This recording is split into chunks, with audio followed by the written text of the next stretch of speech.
오늘 빌립보서 4장 말씀 함께 나누려고 합니다. 빌립보서는 오늘 4장이 마지막 장이에요. 뭐 설교가 오늘 마지막인 건 아닙니다만 빌립보서 이제 마지막 부분 4장의 말씀을 오늘 이렇게 함께 나누려고 합니다.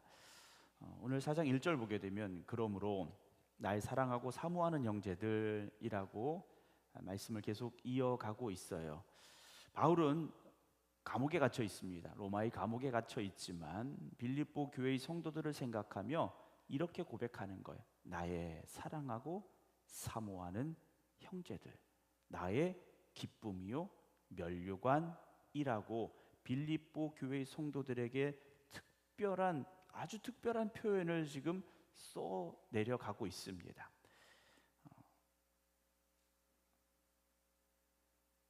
지금 멀리 떨어져 있죠. 거리도 멀리 떨어져 있고, 사람이 보통 거리가 멀어지면 마음도 멀어지게 돼 있습니다. 떨어져 있는 시간이 길면 그 전 어떤 그런 관계에서 가졌던 어떤 끈끈함, 또 그런 애정, 이런 것들이 조금씩은 약해지게 마련이에요. 근데 바울은 빌립보 교회 성도들을 향하여 나의 사랑하고 사모하는 형제들, 나의 기쁨이요 면류관인 사랑하는 자들아 라고 편지를 지금 써내려가고 있습니다. 바울이 복음을 전했고, 바울이 전한 복음을 통하여 예수 그리스도를 나의 구주로 고백하며 빌립보 지역에서 함께 신앙생활했던 그들은 바울이 멀리 떨어져 있고 비록 감옥에 갇혀 있지만 바울의 마음속에는 늘 그런 사람들로 지금 기억이 되어지고 있고 그 영적인 교제가 계속 되고 있다라는 거죠. 요즘처럼 통신수단이 발달한 시대가 아니지 않습니까? 편지 한번 보내면 그 사람이 편지를 직접 가지고 가서 전해야 되는 시절이에요. 여러분들은 지금 여러분들 곁에 있는 사람들과 어떤 관계 속에 있습니까?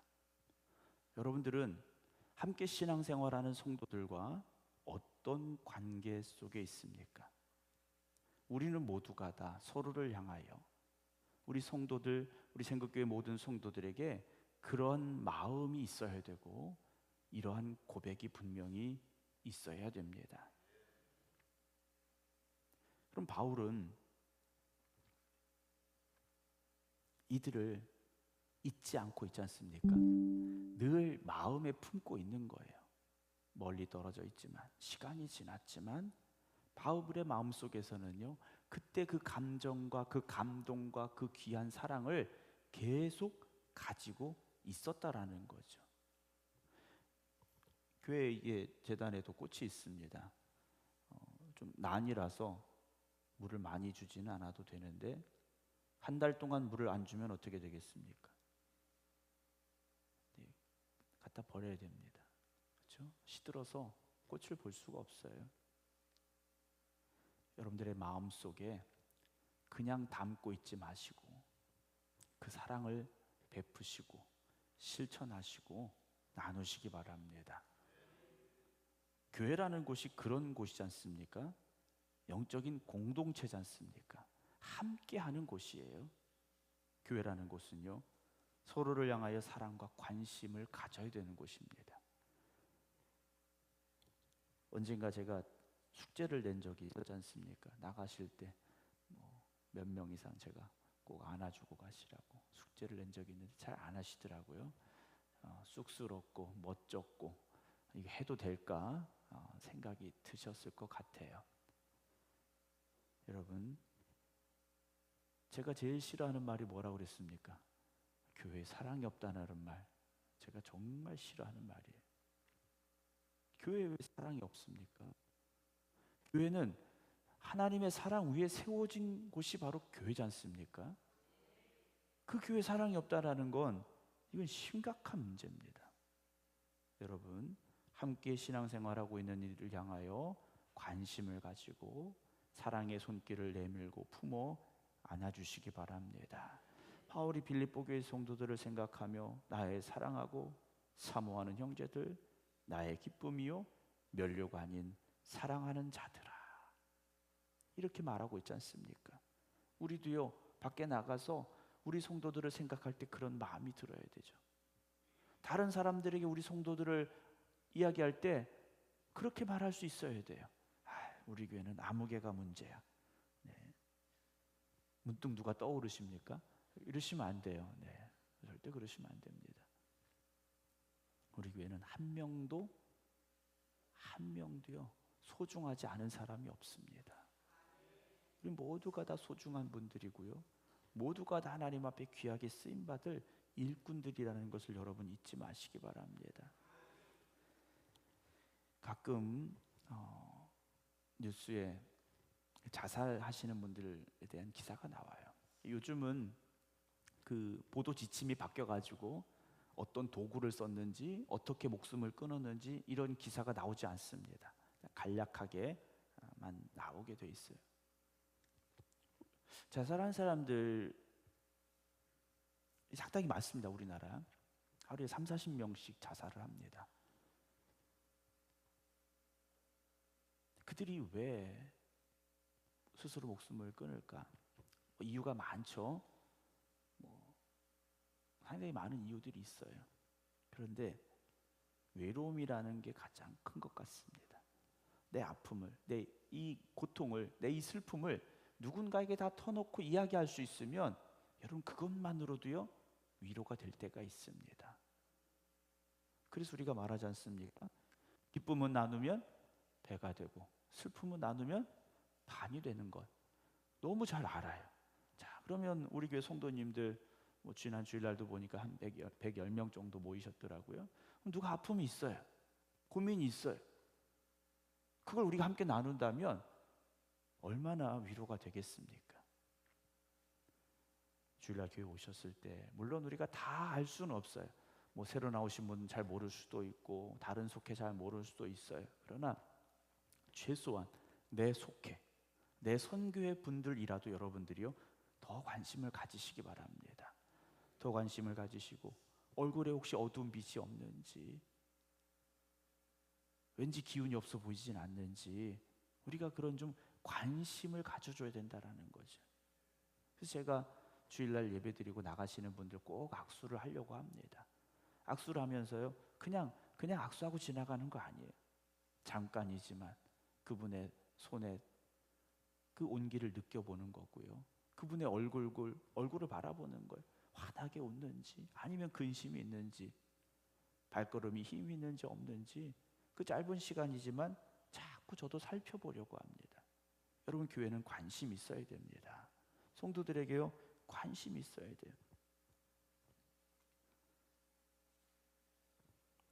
이들을 향하여 바울은 면류관이라고 말합니다.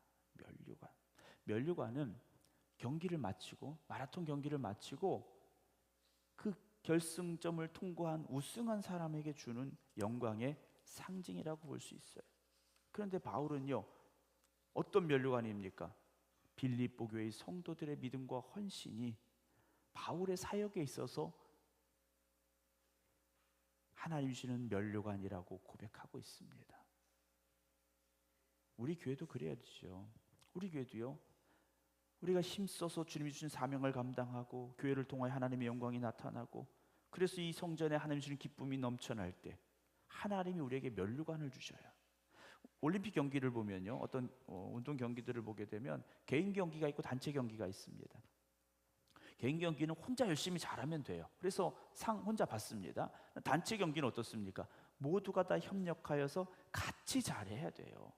같이 한 팀이 돼서 팀워크 잘 맞아야 되고 같이 해야 됩니다. 그러면 상을 어떻게 줍니까? 금메달을 똑같이 줘요. 6명이면 6명, 10명이면 10명 금메달을 똑같이 주지 않습니까? 저는 우리 생각의 모든 성도 여러분들이 하나님 앞에 나아갔을 때 똑같이 다 영광의 면류관을 받을 수 있기를 주님의 이름으로 축원합니다.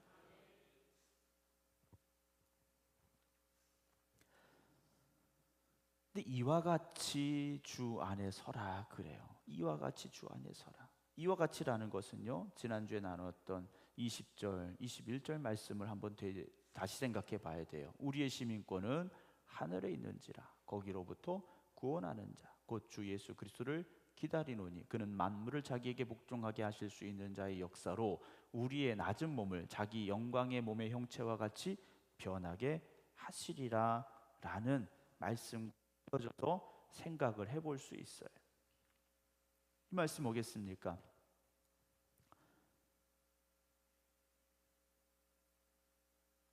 우리의 이 신이 하나님의 나라에서 영광의 몸으로 변하게 하신다라는 거지 않습니까? 우리는 부활에 소망이 있어야 됩니다. 그리고 부활에 확신을 가지고 살아야 됩니다. 그 소망을 품은 우리들이 이 땅에서 믿음의 길을 걸어감에 있어 흔들리지 말아야 됩니다.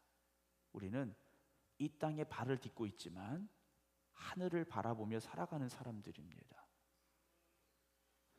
우리는 이 땅에 살고 있어요. 그래서 이 땅에 발을 딛고 살아갑니다. 그러나 우리는 천국을 소망하면서 하나님을 바라보는 사람들이 되어져야 됩니다. 세상을 살다 보면 우리의 삶의 무게가 너무 무거울 때가 있어요. 삶의 무게는 너무 무겁죠. 다 던져버리고 싶을 수 있어요. 그러나 끝까지 하나님의 나라를 향해 나아가는 믿음의 순례자라는 것을 잊지 마시기 바랍니다. 멀리 여행을 짐을 꾸려야 됩니다. 여행을 가게 되면 짐을 꾸려야 돼요. 우리 신혼부부가 왔네요. 신혼여행 잘 다녀온 것 같아서 감사합니다. 긴 시간 여행을 가요. 특별히 해외를 간다 그러면 준비를 더 잘해야 됩니다. 국내 여행은 준비 못하면 급히라도 어떻게 해결할 수가 있어요. 해외 나가면 좀 어려운 부분들이 있어요. 그래서 미리미리 잘 준비를 해야 됩니다. 근데 준비를 못하면 어떻게 되겠습니까? 난처한 상황이 발생할 수 있어요. 그래서 좀 부피가 커지지만 짐을 잘 준비해서 가는 거예요. 언제까지 그 짐을 가지고 다녀야 됩니까? 돌아올 때까지 가지고 다녀야 돼요. 여러분, 우리가 지고 있는 이 인생의 무게가 무거울 수 있죠. 내려놓고 싶을 수 있어요. 그런데 때로는 그 인생의 무게를 무겁게 하신 데에는요, 하나님의 뜻도 하나님의 계획하심도 있다라는 것을 여러분 잊지 마시기 바랍니다. 내 인생 왜 이렇게 힘들까? 내 인생 왜 이렇게 어려울까? 여러분, 감당할 시험을 주십니다. 이기고 나갈 힘과 능력을 주십니다. 안 된다고 생각하면 안 돼요. 못한다고 생각하면 절대 못합니다. 그러나 하나님이 날 도우셔, 하나님이 나의 힘이 되셔, 하나님이 나와 함께 하셔. 여러분, 흔들리지 아니하는 믿음을 가지고 굳건히 서시기 바랍니다. 그래서 바울은요, 우리에게 주 안에 서라 그래요. 근데 그냥 서 있는 게 아니라 굳건히 서야 됩니다. 흔들리지 아니하고 굳건히 서야 돼요. 지난주에 어떤 책을 읽다 보니까 그런 얘기가 있더라고요. 이제 컵이죠. 이 속에 뭐가 있습니까? 물이에요. 물. 이상한 거 아닙니다. 물이에요. 물. 색깔이 같다고 똑같은 게 아니에요. 물이에요. 자, 이 컵을 제가 만약에 기울이면 물이 어떻게 될까요? 당연히 쏟아지겠죠. 근데 만약에 여기 물이 없으면 뒤집어도 쏟아질 게 없습니다. 우리는요, 살다 보면 흔들릴 수도 있고 뒤집힐 수도 있어요. 내 안에 뭘 담고 있느냐에 따라서 그때 우리의 반응, 우리의 생각, 우리의 상황이 달라질 수 있습니다. 내 안에 두려움이 있으면, 흔들리면 그 두려움이 밖으로 뛰쳐나오게 돼 있고요. 내 안에 원망이 있으면, 내가 흔들리면 그 원망이 쏟아져 나올 수밖에 없습니다. 그래서 늘 말씀드리잖아요. 말이라는 건 내 안에 있는 게 나오는 겁니다. 말이라는 건 내 안에 있는 게 나와요. 내 안에 없는 말이 절대 나올 수가 없습니다. 그래서 여러분들이 하루 종일 한 말을 한번 이렇게 생각해 보세요. 내가 무슨 말을 했는지, 한번 다시 생각을 해보세요. 나는 믿음의 사람이라고 생각했는데 아까 내가 한 말을 생각해 보니까 이게 믿음 없는 말이었네. 그럴 수 있지 않습니까? 나는 사랑이 많은 사람인 줄 알았는데 내가 누구한테 한 말을 생각해 보니까 이건 그 사람을 아프게 하는 말이었네. 여러분, 오늘 우리 안에 믿음만 채우시기 바랍니다. 주님의 사랑만 채우시기 바랍니다. 우리가 그 믿음으로 굳건히 서서 살아갈 수가 있는 겁니다. 바울은 감옥에 있습니다. 힘들고 어려워요. 그가 흔들리고 고통당할 수 있는 시간들입니다. 그러나 그런 일들로 인하여서 그의 믿음은 흔들리지 않았고 그의 마음에는 기쁨만 가득했고 사랑이 충만했더라는 거죠. 그런 빌립보 교회에게 한 가지 문제가 있습니다. 오늘 2절 보게 되면 내가 유오디아를 권하고 순두개를 권하노니 주 안에서 같은 마음을 품어라 그래. 두 명의 이름이 나옵니다. 유오디아와 순두개가 나와요. 그럼 이 두 사람은 뭐냐? 3절 보면요, 중간에 복음에 나와 함께 힘쓰던 저 여인들을 도와라 그래요. 그러니까 유오디아와 순두개는 원래 어떤 사람들입니까? 바울과 함께 복음에 힘썼던 사람들이에요. 그러니까 교회에 있어서 아주 열심히 썼던 두 여인이라는 겁니다. 그런데 성경에 나와 있지 않지만 어떤 문제 때문에 둘이 다툼이 생긴 것 같아요. 둘이 다툼이 생겨서 이게 조금 더 큰 문제로 나타나게 된 것 같습니다. 그래서 바울이요, 이들에게 하는 말이 뭡니까? 주 안에서 같은 마음을 품어라 그래요. 교회는요, 한 마음이 되어져야 됩니다. 저하고 같은 마음이 아니신가 봐요. 네. 교회는요, 한 마음이 되어져야 됩니다. 한 마음이 안 된다라는 건 갈등이 생겼을 때 그 골이 점점 더 깊어진다라는 거예요. 생각이 다를 수 있죠. 생각이 다르지만 이걸 어떻게 됩니까? 주 안에서 생각해 봐야 됩니다. 내 기준으로, 내 생각으로, 내 관점으로 보지 마시고 주님이시라면, 이 문제가 주님이시라면 어떻게 할까? 이 상황에 주님이시라면 어떻게 말씀하실까? 우리가 그걸 한번 생각해 봐야 된다는 거죠. 그러면 갈등이 해결이 될 수 있습니다. 근데 끝까지 뭐 하는 겁니까?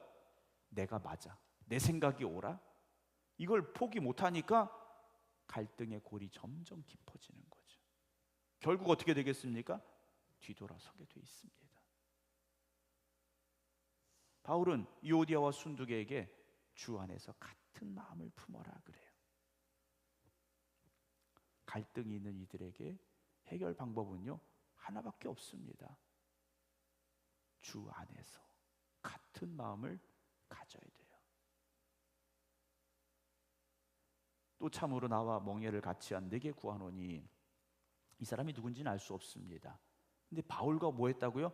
멍에를 같이 한 사람이 나와요. 바울의 멍에를 같이 지려고 했던 사람입니다. 사랑하는 성도 여러분, 우리가 함께 짐을 져야 됩니다. 함께 짐을 지고 가야 돼요. 누구 한 사람만, 목사만, 장로님들만, 권사님들만, 집사님들만, 그렇지 않아요. 교회는요, 함께 그 멍에를 메고 가야 됩니다. 같이 짐을 지려고 해야 돼요. 바울에게 그 사람이 있었다라는 거죠. 그래서 바울은요, 제가 보기에 너무 행복한 사람이었던 것 같아요.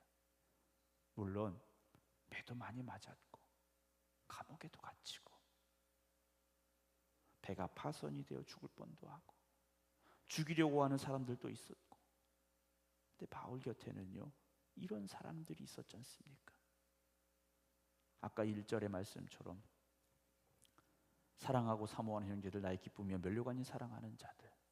여러분, 우리가 누군가에게 그렇게 고백되어진다면 우리는 행복한 사람들입니다.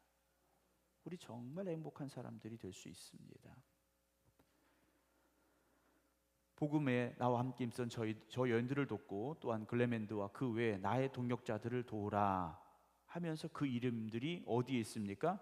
생명책에 있다라고 되어 있어요. 여러분들의 이름이 어디에 있어야 됩니까? 생명책에 있어야 됩니다.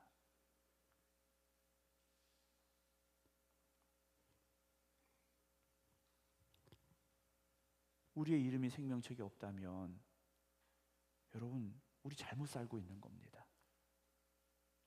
생명책에 우리의 이름이 없다면 여러분, 빨리 회개하셔야 돼요. 근데 문제는 우리가 지금 모르지 않습니까? 우리의 이름이 생명책에 있는지 없는지 몰라요. 여러분, 하늘나라 생명책에 여러분들의 이름이 기록되기를 힘쓰시기 바랍니다. 제가 말씀드렸지 않습니까? 우리는 이미 구원받은 사람들이에요. 그러나 아직 뭡니까? 이 땅에 살고 있어요. 이 땅에 살고 있지만 우리는 어떻게 살아야 됩니까? 구원받은 사람답게 살아야 돼요. 구원받은 사람답게 생각하고, 구원받은 사람답게 말하고, 구원받은 사람답게 행동해야 됩니다. 구원의 완성을 향하여, 우리가 성도의 성화의 삶을 향하여 나아갈 수 있어야 됩니다. 나는 이게 안 돼요. 목사님, 난 이건 절대 못해요. 나는 이거 약해요. 나는 이런 거 할 수 없어요. 나 이거 해보려고 하는데 안 돼요. 여러분, 그렇게 생각하지 마십시오. 안 되는 건 되게 바꿔야 됩니다. 할 수 없었던 건 할 수 있게 만들어야 돼요. 그럴 수 있지 않습니까? 우리 교회 성도들 중에 목사님, 제가 다 사랑할 수 있는데 그 사람만큼은 내가 사랑할 수 없어요. 그렇다면 그걸 바꾸셔야죠. 그거 계속 가지고 가시렵니까? 바꾸셔야 돼요. 그걸 바꾸지 않으면 변화가 없는 거지 않습니까? 생각이 맞지 않고 뜻이 다를 수 있어요.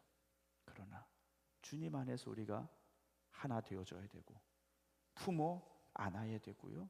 그렇게 우리가, 이 교회가 주님의 마음을 품고 주님의 생각으로, 주님의 사랑으로 하나 되는 그런 교회가 되기를 주님의 이름으로 축원합니다. 오늘 우리는 단순히 교회 다니는 사람들이 아니에요. 우리는 하늘나라 생명책에 기록된 사람들이고요. 이 땅에서 하나님 안에서 하나의 가족이 되었다라는 것을 잊지 마시기 바랍니다. 그냥 잘 지내시라는 말씀이 아니에요. 잘 지내는 건 동네에서도 얼마든지 잘 지내실 수 있습니다. 그 차원을 넘어서야 됩니다. 그걸 넘어서서 주 안에서 한 형제요, 한 자매임을 고백하며 함께 신앙생활할 수 있어야 된다라는 거죠. 4절 봅니다. 주 안에서 어떻게 해야 됩니까? 항상 기뻐하라 그래요. 주 안에서 항상 기뻐하래요. 바울의 현실이 어떻습니까? 감옥에 있어요. 언제 죽을지 몰라요. 그런데 바울은요, 항상 기뻐해야 된다라고 말합니다. 기쁨은요, 선택의 결과입니다. 두려움도 선택의 결과예요. 미움도 선택의 결과예요. 여러분, 지금 우리가 가지고 있는 이 마음, 우리가 조금 전에 선택한 결과라는 거죠. 우리가 무엇을 선택하느냐에 따라서 그것은 결과로 드러나게 돼 있습니다. 여러분, 오늘 수요 예배 교회 오신 거 어떻게 하신 겁니까? 선택하시고 결정하셨잖아요. 여러분, 기쁨도요, 선택의 결과입니다. 항상 기뻐하려고 선택하고 결정해야 기뻐할 수 있는 거예요. 근데 우리 안에 기쁨이 어떻습니까? 기뻤다, 기쁘지 않았다, 이러지 않습니까? 근데 바울은요, 항상이라고 말해요. 근데 항상 기뻐하려면 어디에 있어야 됩니까? 주 안에 있어야 됩니다. 주님 안에 있어야 항상 기뻐할 수 있어요. 근데 우리는 어디에 있습니까? 환경 위에 있어요. 현실 위에 있어요. 그러니 우리가 어떻게 기뻐할 수 있습니까? 환경을 보고, 상황을 보고, 사람을 보는데 어떻게 기뻐하십니까? 거기서 기뻐할 수 있는 게 이상한 거죠. 주 안에 있으시기 바랍니다. 내가 다시 말하노니 기뻐하라 그래요. 바울은요, 믿음으로 살기를 선택한 사람, 주 안에 있는 사람은요, 기쁨이 있다라는 걸 아는 사람이에요. 5절입니다. 너희 관용을 모든 사람에게 알게 하라. 주께서 가까우시다. 그래요. 그래서 관용이라는 건, 우리가 일상적으로 쓰는 관용이라는 단어는 너그럽고 부드러운 마음이에요. 부드럽고 너그러운 마음입니다. 그런데 바울이 말하고 있는 이 관용은 뭐냐면, 모든 상황을 바라보면서 정확한 판단을 할 수 있는 마음입니다. 왜냐하면 주께서 가까우시기 때문이에요. 주님 오실 날이 가까운데 우리가 바른 판단과 바른 선택을 해야 되지 않습니까? 세상 사람들에게 휩쓸려서도 안 되고, 감정에 휩쓸려서도 안 되고, 상황에 흔들려서도 안 된다라는 겁니다. 주님이 가까우시기 때문에 여러분, 말씀 위에 서서 바라보시기 바랍니다. 주님이시라면 어떻게 하실까? 여러분, 그렇게 판단하셔야 돼요. 그렇지 못하면 우리가 바른 판단을 할 수가 없고, 바른 선택을 할 수 없고, 바른 결정을 할 수 없기 때문이에요. 6절입니다. 아무것도 염려하지 말고 그래요. 염려할 게 많아요. 그런데 아무것도 염려하지 말라는 겁니다. 우리 걱정 참 많지 않습니까? 우리 염려할 거 참 많아요. 가정, 자녀, 건강, 우리의 앞에 되어질 일들, 얼마나 걱정할 게 많습니까? 염려할 거 천지예요. 그런데 바울은요, 아무것도 염려하지 말라 그래요. 여러분, 염려는요, 우리를 영적으로 병들게 만듭니다. 여러분, 하루 종일 염려만 해보세요. 몸도 병들고요, 마음도 병들어요. 여러분, 입맛 없을 때 왜 입맛 없습니까? 기쁜데 입맛 없습니까? 걱정 있고 염려가 있고 불안하고 이럴 때 입맛이 없잖아요. 몸도 병들고요, 영적으로도 병듭니다. 여러분, 오늘 예배를 드리는데 마음에 염려가 가득해요. 찬양이 나옵니까? 기도가 나옵니까? 아니라는 거죠. 물론 상황은 염려할 거 많아요. 바울도 말합니다. 아무것도 염려하지 말라. 이 말 속에 담겨진 건 염려할 거 많은 거 바울도 알아요. 그런데 염려하지 말라는 겁니다. 염려하지 말고 뭐 해야 됩니까? 다만 모든 일에 기도와 간구로 너희 구할 것을 감사함으로 하나님께 아뢰라 그래요. 기도하셔야 됩니다. 기도하지 않으면 염려가 기쁨으로 바뀔 수가 없습니다. 기도할 때 역사가 나타납니다. 기도할 때 내 마음이 변화가 되고, 기도할 때 내 안에 기쁨이 넘쳐나게 돼요.